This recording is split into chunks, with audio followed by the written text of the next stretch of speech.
Marina Costa had built her empire from absolutely nothing. At 58, she owned one of the largest construction companies in São Paulo, with projects spanning from luxury condominiums in Jardins to commercial complexes in Vila Olímpia. Her story was the kind Brazilians loved, a nordestina from Pernambuco who arrived in São Paulo with only a high school diploma and dreams too big for the small town of Caruaru where she was born. She started selling apartments for other developers in her 20s. By 30, she had her own small construction firm. By 40, she was competing with the biggest names in Brazilian real estate. Now, approaching 60, Marina Costa Empreendimentos had annual revenues exceeding $200 million. Her face appeared regularly in Veja and Exam magazines, always accompanied by words like determination, vision, and success. But Marina's personal life told a different story. 3 failed marriages, all to men who eventually admitted they wanted her money more than they wanted her. No children from any of those unions. She had focused so intensely on building her business that motherhood kept getting postponed until one day her gynecologist told her it was too late. "Your eggs are no longer viable, Marina. I'm sorry, that was 15 years ago." Marina had accepted it, or so she told herself. She threw herself deeper into work, built bigger buildings, made more money, and tried not to think about the emptiness in her Higienópolis penthouse when she came home each night. Then she met Dr. Rafael Mendes at a charity event for Santa Casa Hospital. He was 42, a respected surgeon, charming in that sophisticated Paulistano way. He spoke about medicine with the same passion Marina spoke about construction. He made her laugh. He made her feel young again. And most importantly, he seemed genuinely interested in her, not just her bank account. Rafael courted her properly. Dinners at DOM and Fasano, weekend trips to Campos do Jordão, long conversations about art and philosophy and the future. He never asked about her money. He paid for dates with his own salary. He introduced her to his family in Ribeirão Preto, middle-class people who welcomed Marina warmly despite the age difference. They married after 18 months of dating. Marina's friends whispered concerns. 16 years younger, Marina. Are you sure? But Marina was sure. Rafael was different. He was educated, established, independent. This wasn't like her previous marriages. What shocked everyone, including Marina herself, was the pregnancy announcement 3 years into their marriage. At 58 years old, through a combination of hormone treatments and what her doctors called a medical miracle, Marina was carrying a child. Her first child. Perhaps her only child. The news spread through São Paulo's business community like wildfire. Marina Costa, pregnant at 58. Impossible. But there she was, growing round with life, glowing with happiness that no business deal had ever brought her. Rafael seemed supportive, at least publicly. He accompanied her to medical appointments. He rubbed her swollen feet after long days. He smiled for photos when Caras magazine did a feature on Brazil's oldest first-time mother, but privately he was calculating. Marina's younger brother, Dr. Lucas Costa, had followed a different path. While Marina built buildings, Lucas built a medical career. He was a skilled obstetrician working at Hospital Israelita Albert Einstein, respected but not wealthy. He lived comfortably in a modest apartment in Perdizes, drove a used Civic, and watched his older sister fly to Miami for shopping trips while he worked double shifts to pay off his medical school loans. The resentment had festered for decades. Growing up in Caruaru, their mother always praised Marina. "Look at your sister," she would say to Lucas. "She's going to be somebody." And what had Lucas become? A doctor, yes, but always in Marina's shadow. Always the younger brother of the famous Marina Costa. When Marina got pregnant, Lucas saw it as another chapter in her endless success story. "She gets everything," he told his wife Patricia bitterly.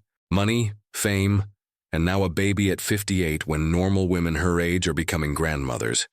It's not fair." What Lucas didn't know was that Marina had been planning a surprise for his upcoming 50th birthday. She had purchased a building in MoMA and was preparing documents to gift it to him, not as charity but as partnership. She wanted to fund Lucas's dream of opening a private maternity clinic. She had architects drawing plans, lawyers preparing contracts, $15 million set aside specifically for her brother's project. She planned to present everything at his birthday party, scheduled for 6 weeks after her delivery. She had even written him a card that she kept in her desk drawer. "Mano, you deserve your own success story. Let's build something beautiful together." But Lucas never saw that card.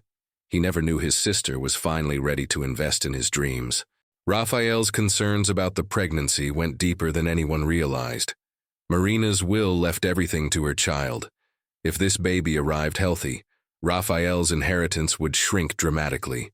And if Marina had complications during delivery, if something went wrong, he stood to inherit the entire $200 million empire as her surviving spouse. The prenuptial agreement had seemed fair when they signed it. But now, with a baby coming, Raphael was reconsidering everything. He started researching quietly, late at night in his home office, supposedly reading medical journals but actually exploring darker questions. 3 months before Marina's due date, Raphael and Lucas had lunch together at a churrascaria in Pinheiros.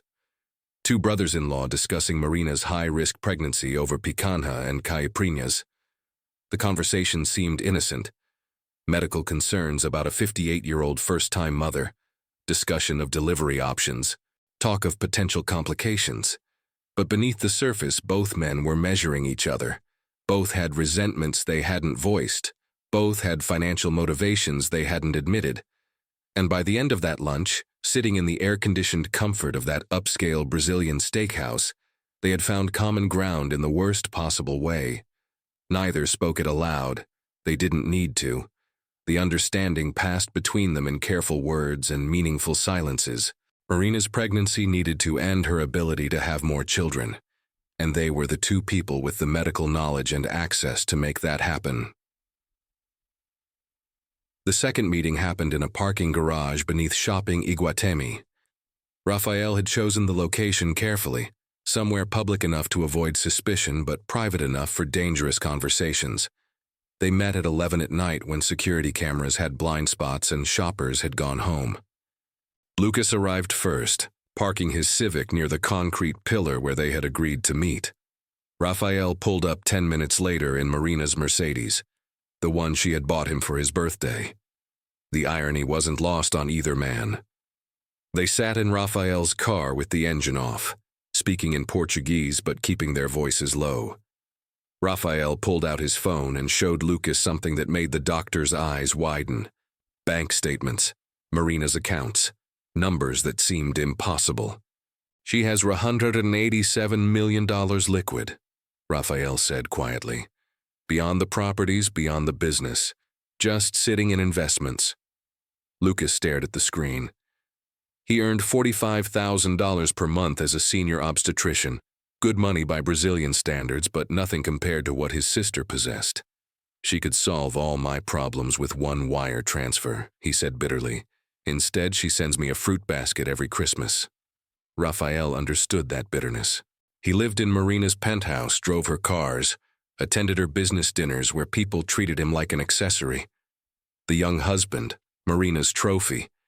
He had his own surgical practice, but everyone knew the truth. He was there because Marina allowed it. "The baby changes everything," Raphael continued. His voice was clinical now, explaining medical realities with professional detachment. "At 58, this pregnancy is already high risk. If complications occur during delivery, if her reproductive organs are damaged beyond repair, nobody would question it. Women her age shouldn't be having babies anyway." Lucas felt his heart rate increase. "What exactly are you suggesting?" Raphael looked at him directly. "I'm suggesting that Marina gets her miracle baby but loses the ability to have more children. One child is enough. One child to inherit means the estate gets divided in half. But if there were complications, if I became a widower before she could update her will to include the child, everything comes to me as surviving spouse. And your family, blood family. I wouldn't forget that."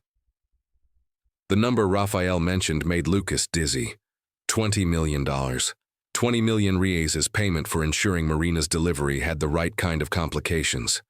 Enough money to build his own hospital 10 times over. Enough to finally step out of his sister's shadow. But Lucas hesitated. She's my sister. She's pregnant with my niece or nephew. This is insane. Rafael leaned back in the leather seat. Is it? She's been in São Paulo for 40 years and never once offered you real help. She donates millions to strangers but won't invest in your career. She's pregnant at 58 against every medical recommendation, putting herself and the baby at risk because she's selfish and stubborn. We're not hurting anyone, Lucas. We're managing a high-risk delivery and ensuring it doesn't lead to more dangerous pregnancies. The rationalization was smooth. Rafael had clearly thought this through, and Lucas, despite his medical oath, despite knowing this was wrong, found himself listening, found himself calculating what $20 million could buy, found himself thinking about how Marina had always been first, always been special, always been the one their mother praised. How would it work? Lucas heard himself ask. Rafael outlined the plan with surgical precision. Lucas would convince Marina to let him perform the delivery. Family delivering family, he would say. Who better to trust than your own brother? During the cesarean, Lucas would leave behind a surgical sponge, positioned carefully to cause infection. He would suture her incorrectly, creating weak points that would fail. He would damage tissue in ways that would lead to emergency hysterectomy later. The infection would develop slowly, Rafael continued. Post-surgical complications are expected in older mothers. By the time anyone realized something was seriously wrong, the damage would be permanent. She loses her uterus and ovaries but survives. The baby survives. Everyone wins except Marina never has another child. What if she dies? Lucas asked. The question hung heavy in the air. Rafael's face remained neutral. Then I inherit everything as her widower. You get your $20 million regardless. Either way, our problems are solved. They talked for another hour, working through details. How Lucas would falsify the instrument count. How Rafael would delay getting Marina proper treatment after delivery. How they would coordinate their stories if questioned. By the time they finished, Lucas felt sick but committed. Rafael transferred $5 million the next day. Down payment, the transaction description read. Medical consultation fee. The remaining $15 million would come after Marina's surgery, after the complications had taken their intended effect. Lucas deposited the money and stared at his bank balance. 5 million reais. More money than he had earned in his entire medical career. Blood money, payment for betraying his sister. But also freedom from debt, from struggling, from always being second place. He started researching that night, supposedly studying high-risk pregnancy protocols, but actually learning how to create surgical disasters that would look accidental. His browser history would later damn him in court, but at that moment Lucas believed he was being careful, believed he was too smart to get caught. Marina suspected nothing. When Lucas offered to deliver her baby personally at Albert Einstein, she cried with happiness. My brother delivering my miracle baby, she told friends. It's perfect. She trusted him completely, never imagining that her own blood was planning her destruction. Marina arrived at Hospital Israelita Albert Einstein at 6 in the morning on a humid São Paulo Thursday in February. The city was already awake, traffic building on Avenida Albert Einstein as early commuters headed toward marginal Pinheiros. Inside the hospital's pristine corridors, everything smelled of disinfectant and expensive private health care. She wore a loose dress and sandals, her hands resting protectively on her swollen belly. At 58 and 9 months pregnant, every movement required effort. Rafael walked beside her carrying her overnight bag, playing the concerned husband perfectly. He kissed her forehead before she was taken to prep, whispering that everything would be fine. Lucas was already scrubbing in when Marina was wheeled into the surgical suite. He had barely slept in 3 days, his mind cycling through the plan repeatedly. Every detail memorized, every movement rehearsed. He told himself this was necessary, that Marina deserved this for years of neglect, that $20 million justified what he was about to do. The surgical team assembled quickly. Nurses checked equipment while the anesthesiologist prepared the epidural. Lucas stood at the sink, methodically washing his hands, watching his reflection in the mirror. The face looking back at him was a stranger's, a doctor about to violate every oath he had ever taken. Marina was awake when they positioned her on the table. Standard procedure for cesarean deliveries. She could feel pressure but no pain as the epidural took effect. She looked up at her brother, masked and gowned, and smiled. "I trust you, Mano. Take care of us." Those words almost broke him. Almost. But then Lucas thought about their childhood, about their mother's endless praise for Marina while he got nothing, about watching his sister become a multimillionaire while he struggled with debt, about how she had $187 million and never once offered real help. The resentment hardened back into resolve. The first incision was textbook perfect. Lucas cut through layers of skin and tissue with practiced efficiency. The team worked in synchronized silence, passing instruments, monitoring vitals, maintaining sterility. To anyone watching, this was a routine high-risk delivery being managed by experienced professionals. Marina's daughter was born at 7:43 in the morning. A tiny girl, barely 2 kilograms, but breathing strongly. The moment Lucas lifted her into view, Marina started crying. "Meu Deus, minha filha." My daughter. The nurses whisked the baby to the warming station, checking her vitals, cleaning her small body. That's when Lucas began the real work. While attention focused on the newborn, while Marina stared at her miracle child, Lucas's hands moved with criminal precision. He had brought a surgical sponge from home, identical to the hospital's but marked with a tiny thread that only he would recognize. He placed it deep in Marina's pelvic cavity, positioning it against tissue that would trap moisture and breed infection. Next came the suturing. Lucas's technique looked professional to the assisting nurses, but every stitch was deliberately flawed. Too loose in some places, too tight in others. He created microscopic gaps that would allow bacterial entry. He tied knots that would fail under healing stress. He engineered a closure designed to rupture internally while appearing intact externally. The surgical nurse, Vera, began counting instruments as protocol required. "Doctor, we're missing one sponge." Her voice carried concern but not alarm. This happened occasionally. Usually the missing item was somewhere on the tray, miscounted in the initial inventory. Lucas didn't pause in his work. "Recount it, Vera. Everything is here. I'm looking right at the field. Nothing is missing." Vera recounted carefully. "Still one short, Dr. Mendes. We need to verify before closing." Lucas looked up then, his eyes hard above his surgical mask. "Vera, I've been doing this for 25 years. I can see every instrument. You miscounted initially. Sign the report." The authority in his voice made Vera hesitate. Lucas was senior staff, respected, Marina's own brother. If he was certain nothing was missing, who was she to argue? She signed the falsified count, a decision that would haunt her forever. Lucas finished closing at 8:27, 44 minutes from first incision to final suture.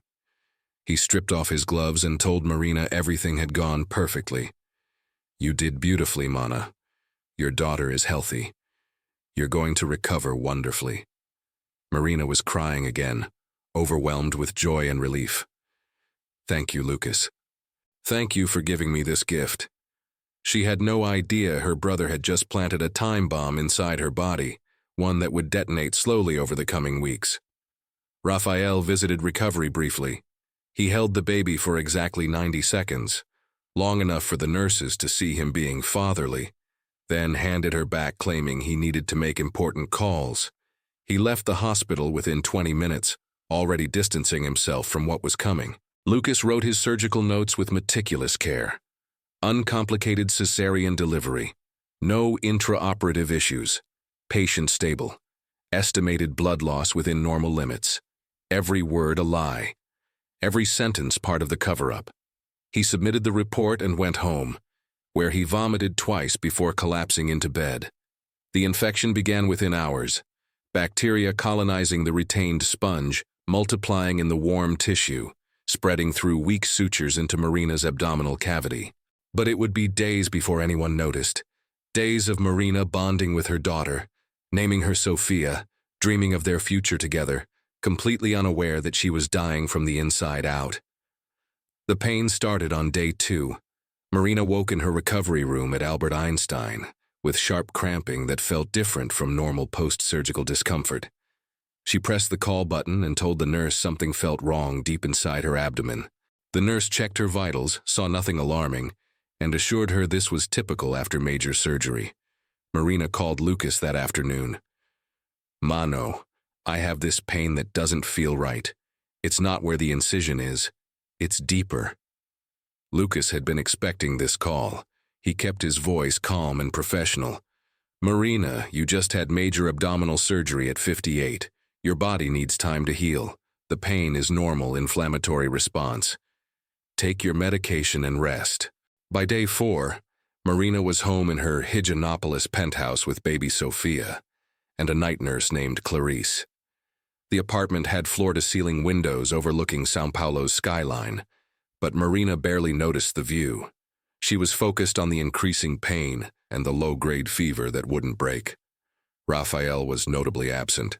He claimed his surgical practice demanded attention, that he had patients who needed him. In reality, he was staying at his clinic's on-call room, avoiding the penthouse, avoiding Marina, already distancing himself from what he knew was coming.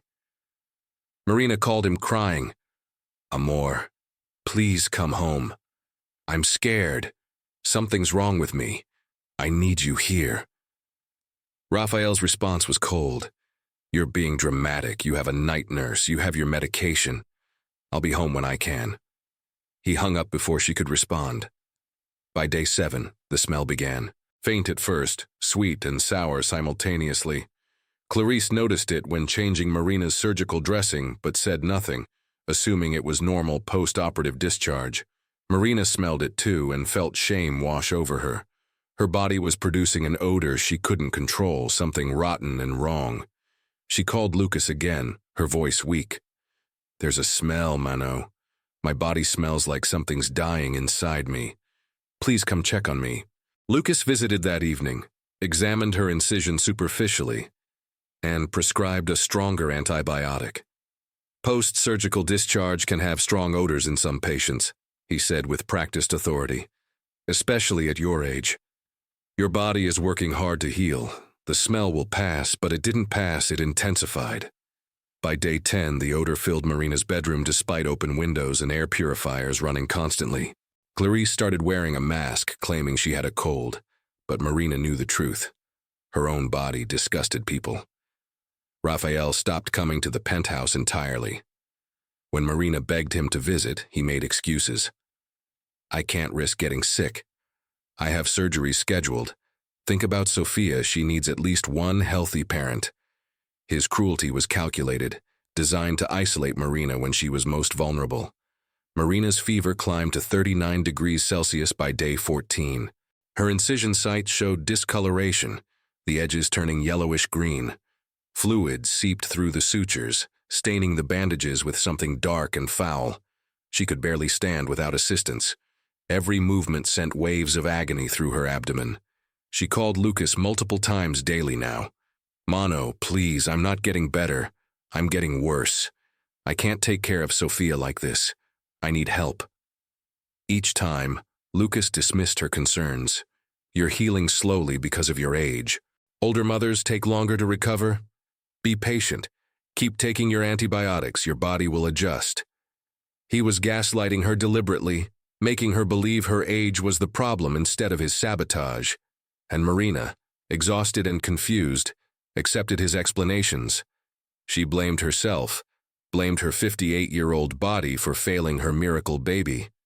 By day 18, Marina had lost 8 kilograms beyond normal postpartum weight loss. Her skin had taken on a grayish tone. Her eyes were sunken deep into her skull. She looked like someone dying of cancer, not someone recovering from childbirth. The discharge from her incision changed. It wasn't just fluid anymore. It was thick, discolored, streaked with black. Clarice took photos and sent them to Lucas with urgent messages. "Dr. Mendes, your sister needs immediate medical attention. This is not normal recovery. Lucas responded with a single text. Continue current treatment. Monitor closely. I'll evaluate her next week. Marina felt movement inside her abdomen on day 20. Something shifting beneath her skin. Something that felt alive. She told Lucas about it during their daily call, her voice trembling with fear. That's just intestinal activity, he said smoothly. Your digestive system adjusting after surgery. Completely normal, but it wasn't normal. What Marina felt were larvae, feeding on her necrotic tissue, multiplying in the infected cavity her brother had created. The retained surgical sponge had created the perfect environment for not just bacteria, but insects that had found their way into her dying flesh. Raphael finally visited on day 21, not out of concern, but to assess the situation. He stood in the doorway of Marina's bedroom, looking at his wife with clinical detachment. She was clearly septic, clearly dying. Everything was proceeding exactly as planned. How much longer? Marina whispered from her bed. How much longer until I feel better? Raphael didn't answer. He just turned and left, knowing that if nobody intervened, Marina had perhaps days left before complete organ failure. And when she died, her $200 million empire would be his.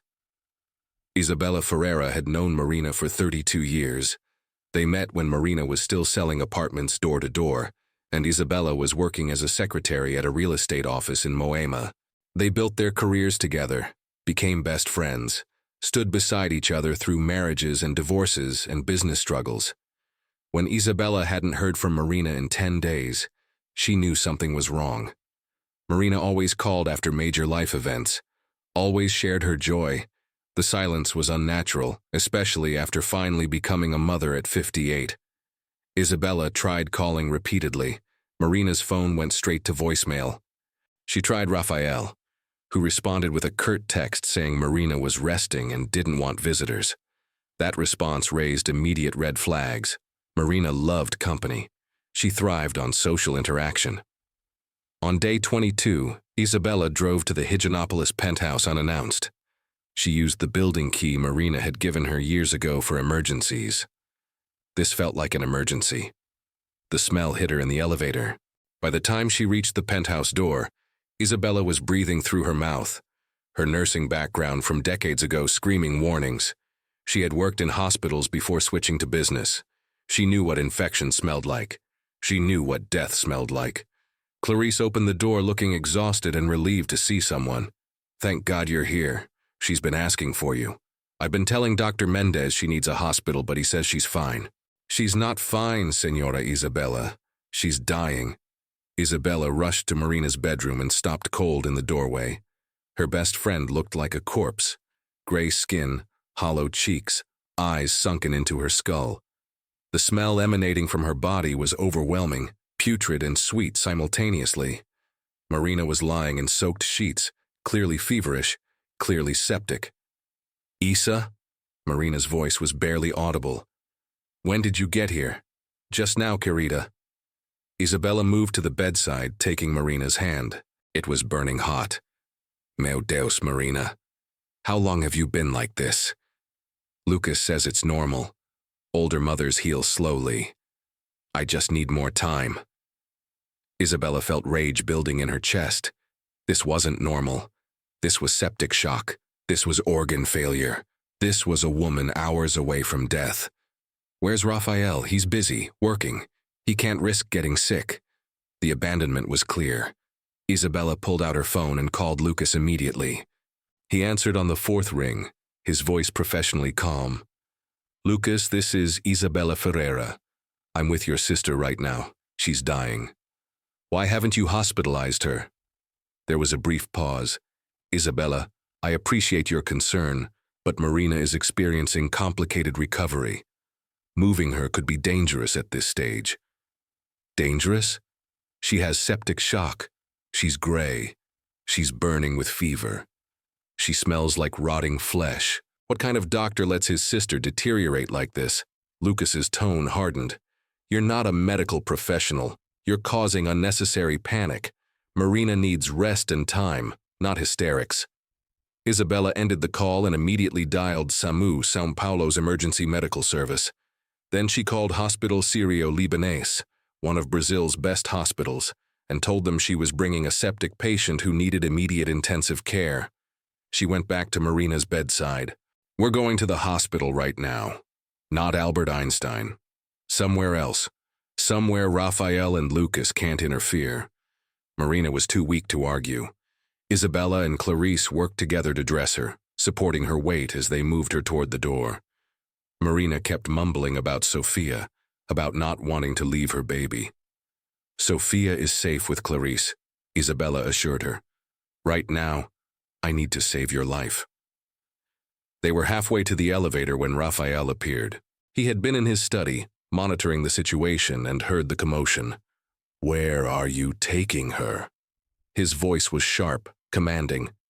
"To a hospital, where doctors actually treat their patients instead of watching them die." Raphael stepped in front of them. "You can't move her. It's medically inadvisable. If something happens during transport, you'll be responsible." Isabella looked at him with pure contempt. "Get out of my way, Raphael. Or I call the police right now and tell them you've been neglecting your dying wife." Something in her eyes made Raphael step aside. He could have physically stopped them, but that would raise questions he wasn't ready to answer. Instead, he watched as Isabella and Clarice helped Marina into the elevator, knowing his carefully constructed plan was falling apart. The drive to Sírio-Libanês took 18 minutes through São Paulo traffic. Isabella ran 3 red lights, used her horn constantly, and prayed Marina would survive. Twice Marina lost consciousness. Twice Isabella thought she was dead. The emergency team was waiting when they arrived. They had a gurney ready, equipment prepared. They took one look at Marina and went into crisis mode. This wasn't post-surgical complications. This was end-stage sepsis, minutes from complete organ failure. Dr. Eduardo Santos, head of emergency surgery, examined Marina quickly and knew immediately something was catastrophically wrong. "How long has she been like this?" 3 weeks since her cesarean, Isabella said. "Her brother performed the surgery. He's been telling her this is normal recovery." Dr. Santos's face hardened. "This isn't normal. This is someone who's been dying for weeks. We need to operate immediately." Dr. Eduardo Santos had performed emergency surgeries for 23 years at Sírio-Libanês. He had seen motorcycle accidents, gunshot wounds, ruptured organs, every kind of trauma the human body could endure. But when he opened Marina Costa's abdomen, he encountered something that made his entire surgical team recoil in horror. The smell that escaped was indescribable. 2 nurses gagged violently. One had to leave the operating room. The others switched to respirators because standard surgical masks provided no protection against the stench of death pouring from Marina's body cavity. Her organs were floating in thick, greenish pus. The tissue showed advanced necrosis, blackened and dying. And then Dr. Santos saw movement, living movement inside a human body that should contain nothing alive except the patient herself. Using forceps, he carefully extracted a cockroach, then another. Then he found larvae, dozens of them, feeding on Marina's decomposing tissue. The operating room went silent except for the beeping monitors and the sound of professionals trying not to vomit. "This isn't a complication," Dr. Santos said quietly. "This is a crime scene." He continued the exploration systematically, documenting everything. He found a surgical sponge deep in her pelvic cavity, deliberately positioned to cause maximum infection. He found sutures tied so loosely they had already failed, creating gaps for bacterial invasion. Every aspect of the original surgery had been engineered to destroy Marina's reproductive system. The damage was catastrophic. Her uterus was necrotic beyond any possibility of repair. Both ovaries showed severe infection. There was only one way to save her life: complete hysterectomy. Remove everything infected before the sepsis killed her. Dr. Santos made the decision and spent 4 hours removing Marina's reproductive organs, debriding dead tissue, washing out infection. When he finally closed her, Marina was alive but would never have another child. Her miracle baby would be her only baby. He filed a police report before leaving the operating room. This was attempted murder disguised as medical care, and he had documented every piece of evidence. Delegado Henrique Carvalho took the case personally. A 26-year veteran of São Paulo's Polícia Civil, he specialized in white-collar crime and had seen doctors abuse their positions before. But this case was different. This was family destroying family with surgical precision. The investigation moved quickly. Forensic accountants found the $5 million transfer from Rafael to Lucas labeled as consultation fee. Digital forensics recovered Lucas's browser history, showing searches conducted before Marina's surgery about surgical complications and criminal liability. Phone records revealed dozens of calls between Rafael and Lucas in the weeks before the delivery. Most damning were the text messages they thought they had deleted. Forensics recovered everything. Make sure the complications are permanent. One child is enough. She doesn't need to survive this if things go wrong. The arrests happened simultaneously at dawn. Lucas was taken from his Perdizzi's apartment in handcuffs while his wife screamed. Rafael was arrested at his clinic, surrounded by staff and patients who watched in shock as police led their respected doctor away. Marina woke from her surgery 3 days later in intensive care. Isabella was beside her bed when she opened her eyes. Sophia? Marina's first word was her daughter's name, safe and healthy, being cared for by my sister. Isabella took her hand gently. Marina, I need to tell you something about your surgery.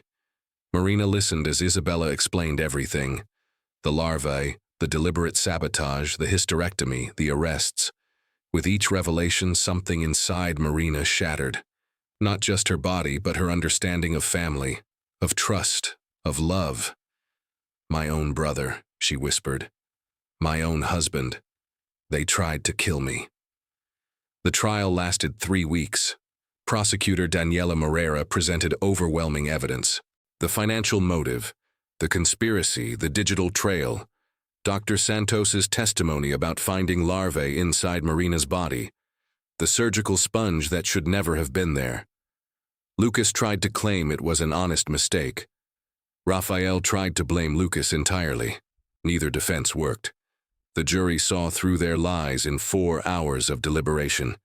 Judge Marcelo Andrade showed no mercy during sentencing. Dr. Lucas Costa, you violated your Hippocratic oath and betrayed your own blood for money. 32 years in prison. You will never practice medicine again. Rafael Mendez, you conspired to murder your wife for her inheritance. 25 years in prison. The prenuptial agreement is voided. You inherit nothing. Lucas was also ordered to pay $35 million in civil damages. His medical license was permanently revoked. He would die in prison still owing money he could never pay. Marina's physical recovery took 8 months. Multiple follow-up surgeries to repair infection damage. Physical therapy. Chronic pain management for nerve damage that would never fully heal.